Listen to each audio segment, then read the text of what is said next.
বলিউডের জনপ্রিয় অভিনেতা সাইফ আলী খান নিজ বাড়িতেই হামলার শিকার হয়ে মুম্বাইয়ের লীলাবতী হাসপাতালে ভর্তি আছেন তিনি। অভিযান চালিয়ে মহারাষ্ট্রের থানে জেলার পশ্চিম এলাকা থেকে গ্রেফতার করা হয়েছে হামলাকারীকে। এবার সাইফ আলী খানের ওপর হামলাকারীর পরিচয় প্রকাশ করল মুম্বাই পুলিশ। রোববার এক সংবাদ সম্মেলনে শরীফুল ইসলাম শেহজাদ নামে ৩০ বছর বয়সী ওই যুবক বাংলাদেশের নাগরিক বলে দাবি করেছে মুম্বাই পুলিশ।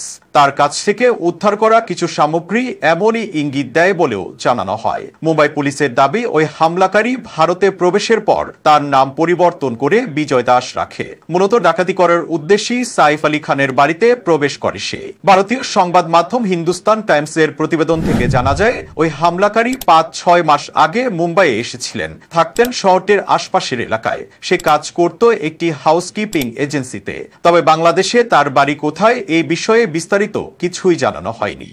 এর আগে গেল বুধবার অভিনেতা সাইফ আলী খানকে তার মুম্বাইয়ের বান্দ্রা এলাকার বিলাসবহুল অ্যাপার্টমেন্টে ডাকাতি করতে গিয়ে এক ব্যক্তি একাধিকবার ছুরিকাঘাত করেন।